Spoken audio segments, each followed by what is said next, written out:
The moment you are no more conditioned, you will not ask what is the goal of life. Your whole question will go through a revolution. You will ask how I can live more totally, how I can drown myself utterly into life. Because life is the goal of everything. Hence, there can be no goal for life. And because you are starved,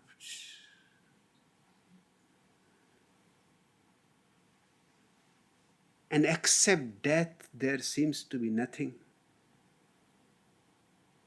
Life is slipping out of your hands, and death is coming closer every moment.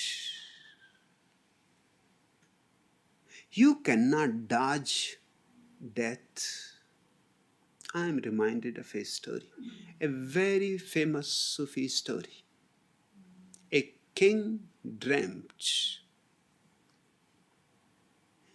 that a black shadow appears even in his dream.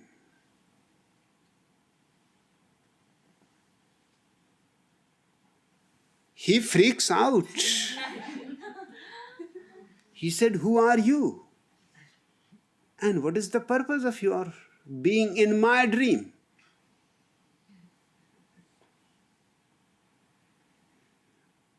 The shadow said, "I am your death. And tomorrow by the sunset,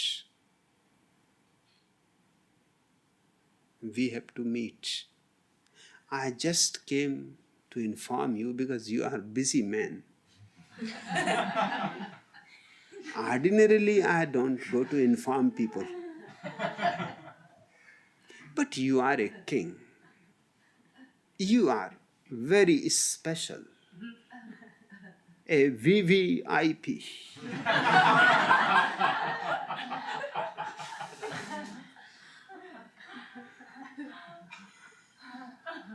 I have been afraid perhaps you may not meet me at the right place. You may be engaged somewhere else than what I am to do. You have to meet me at the right place, right time. Remember." And this, before he could ask where is the right place, out of fear, his sleep was broken. The shadow disappeared. The time was known, right time, sunset, tomorrow. But where is the place? He tried many times to close his eyes and find out the shadow to ask, where is the place where I am supposed to meet you? Not that he wanted to meet death, he wanted to know the place so he can avoid that place. But in this whole world, where that place is. But you cannot continue a dream, this is a difficulty. Once it is broken, however hard you close your eyes, you cannot continue the same dream again.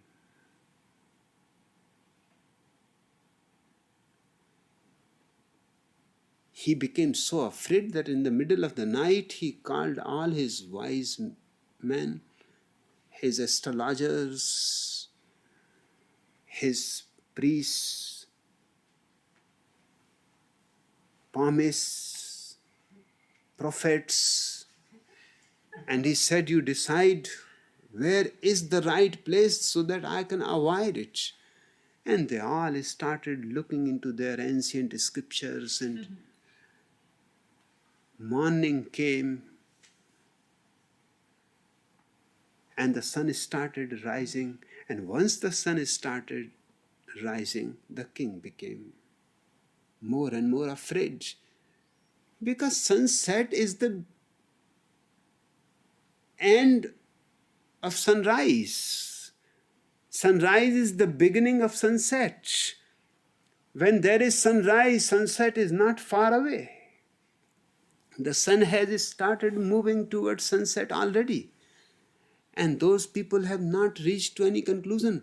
On the contrary, they are so much quarreling, arguing on each word about scriptures. He said, I am not interested in your scriptures. You simply tell me where is that exact place so I can avoid it. They said, wait. This is not a simple question. And we have to consult ancient scriptures. We have to find some precedent before. And we have to come to an agreement. The astrologer is saying something else. The priest is saying something else. If we give you 15 answers, what help they are going to be? So let us come to one conclusion. King's old servant was standing by his side. He whispered in his ear that I am an old man. I am not supposed to interfere in this great conference of big sots. I am just a poor servant, but I am old and I am just the age of your father, and I have brought you from your very childhood. Just listen to me. These people will never come to any conclusion. These people have been arguing for centuries and they have never come to any conclusion. Two philosophers never agree. Two prophets never agree. Two astrologers never agree. Disagreement is their business. They live on disagreement. So you don't wait. Time is very short. If you listen to me, you just take your best horse, and you have such beautiful horses. Take the best and run away from this place.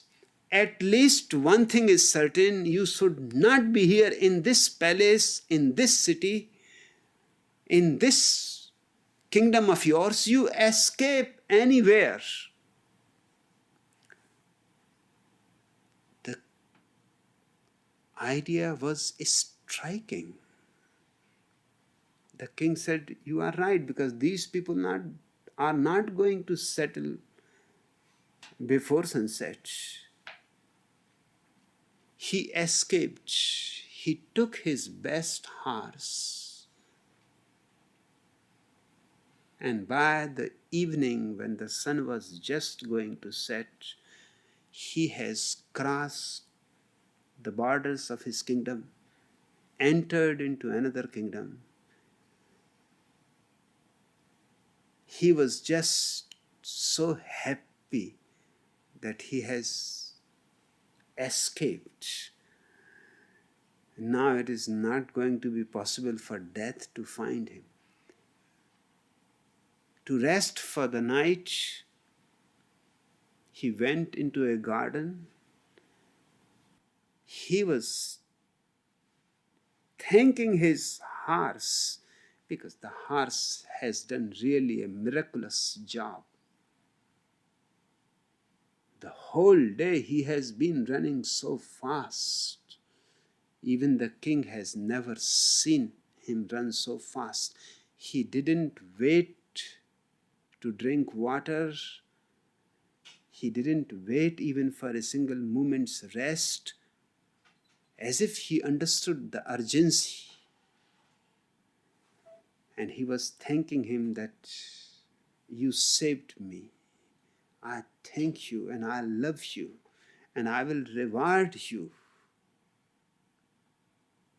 Just tomorrow when we go back to the kingdom, you will be received just with the same honor as me. At that very moment, the sun sets, and a hand the king feels on his shoulder.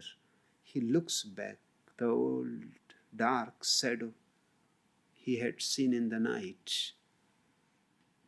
The shadow laughs and says, "You should not thank the horse. I should thank the horse, because this is the place where I was waiting. And I was afraid whether your horse is going to make it or not." But he did make it. You have really a rare horse in the world. You have come to the right point in the right time. Whatever you are doing, you will reach in the right time, in the right place to meet death.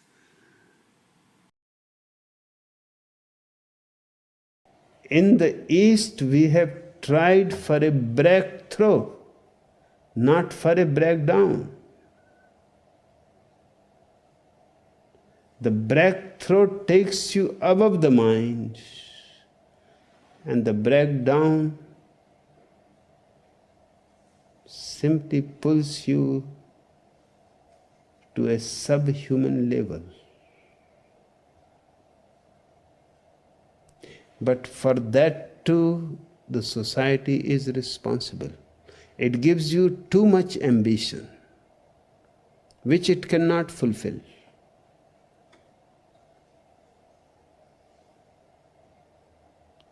It gives you too much desire for money, for power, which it cannot fulfill. It teaches you only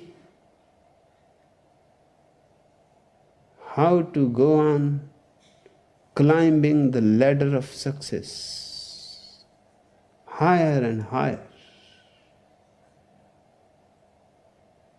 And be quick,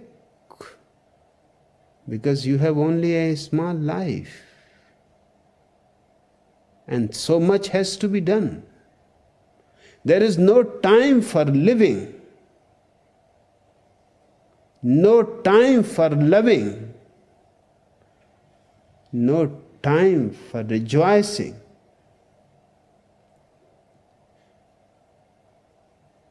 People go on postponing everything that is meaningful.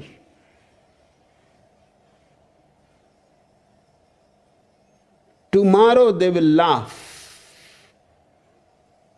Today, money has to be gathered. More money, more power, more things, more gadgets. Tomorrow they will love. Today there is no time. And tomorrow never comes. And one day they find themselves burdened with all kinds of gadgets, burdened with money.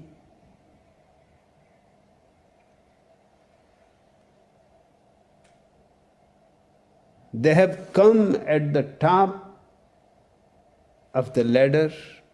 There is nowhere to go except to jump in a lake.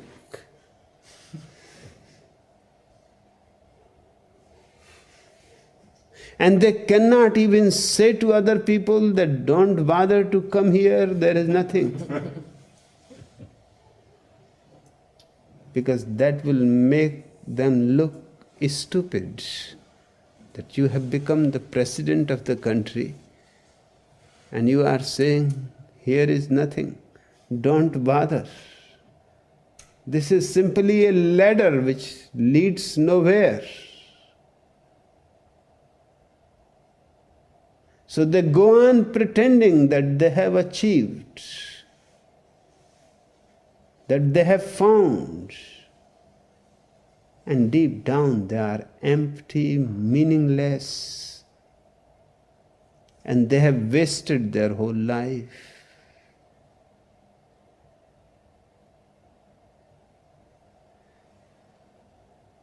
If they break down under such pressure,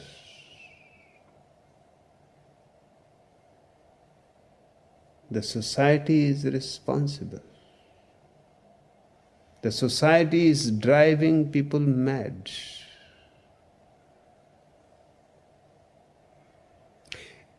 In the East,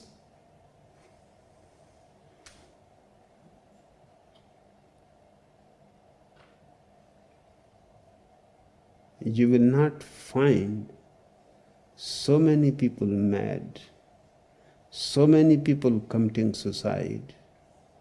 And East is poor.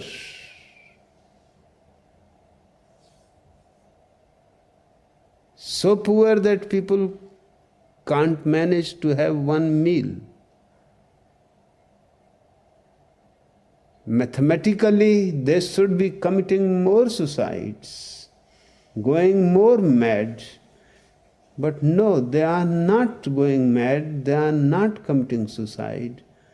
They seem to be in a certain contentment.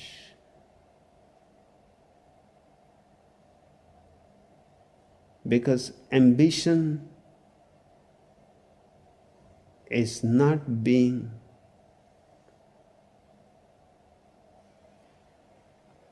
part of the mind given by the society. Their society gives them also ambition, but for the other world, not for this world. This world is condemned. You try to understand, their society also gives them ambition. Ambition to reach to the paradise, to realize God.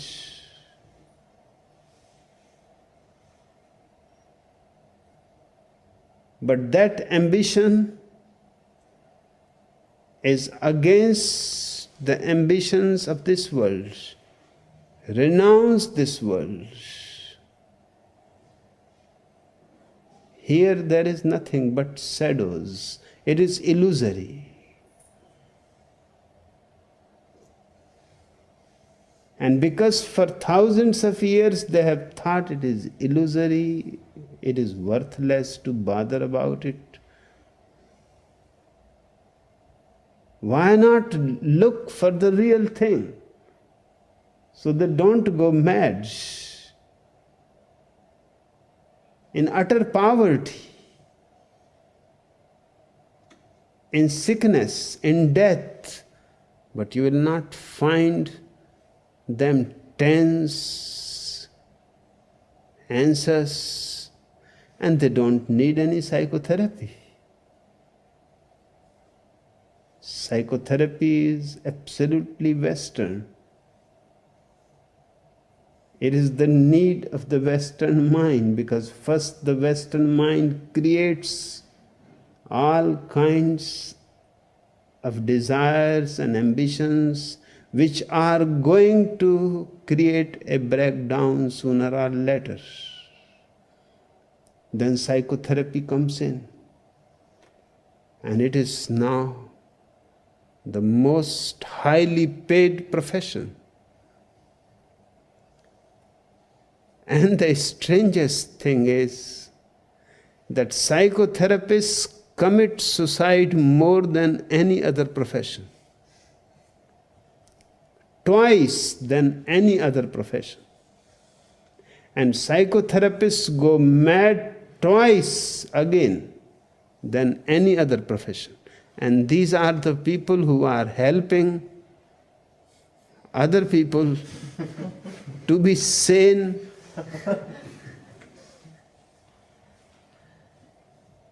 It is really a mess.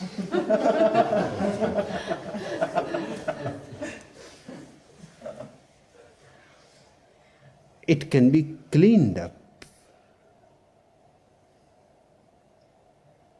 It is simply a question of understanding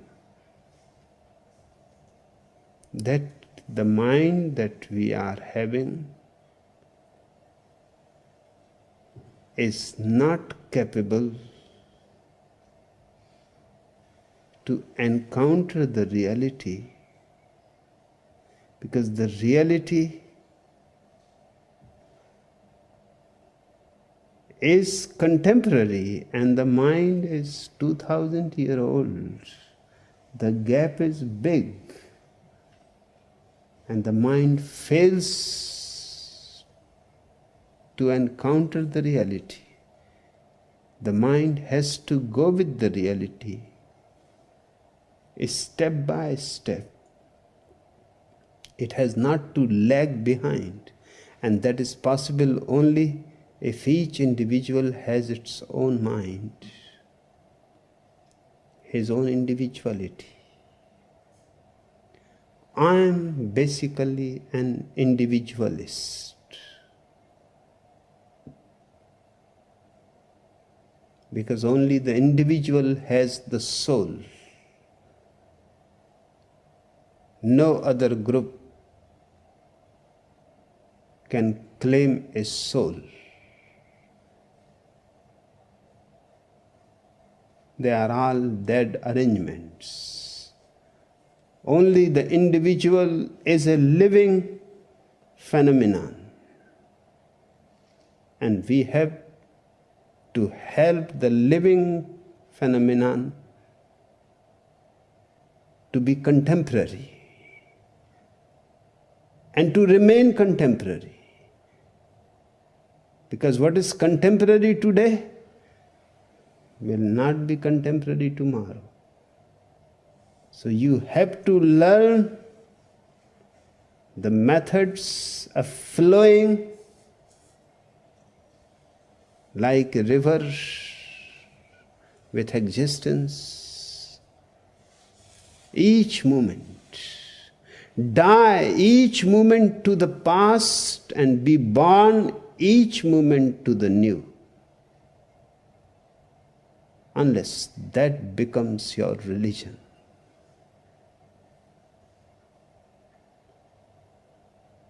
you are going to be in trouble and your society is going to be in trouble.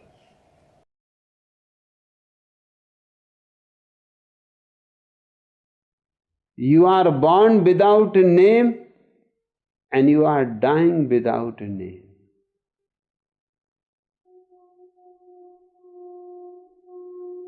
And all that existed between birth and death disappears just like a writing on the water. How many people have lived here before us?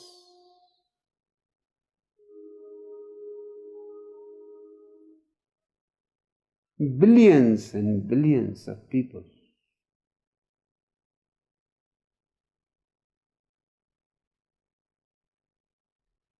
And you don't find any trace that even they existed. They had also love affairs, and they thought that great things are happening to them.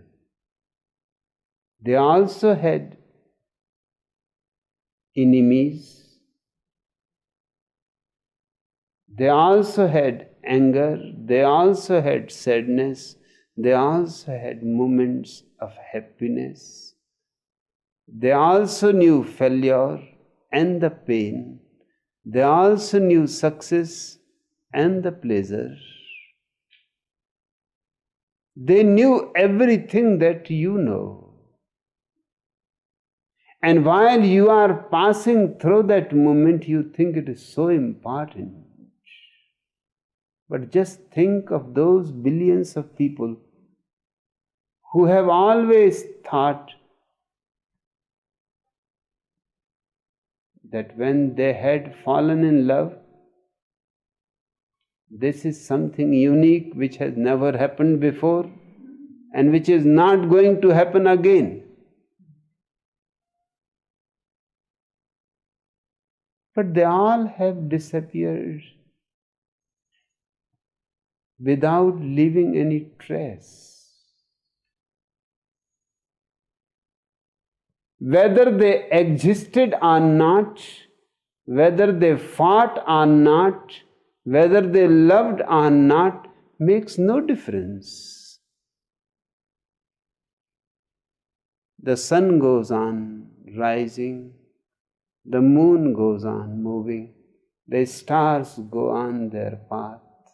The existence remains absolutely unconcerned, as if whatever you are thinking very important is nothing but a drama.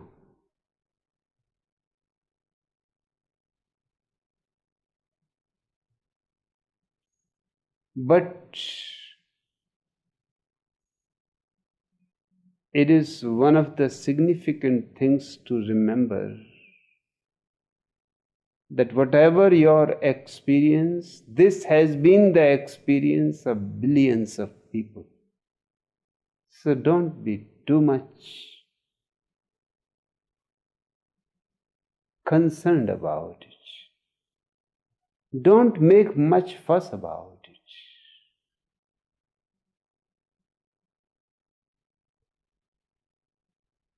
Don't take much note about it. Don't become obsessed with it. It will disappear and you will disappear.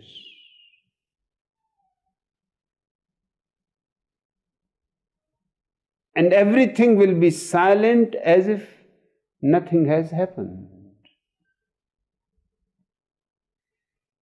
Because of this understanding, the mystics have been telling that the world and its experiences are nothing but dreams. Don't take much note. Keep a distance. Don't get lost in your dreams.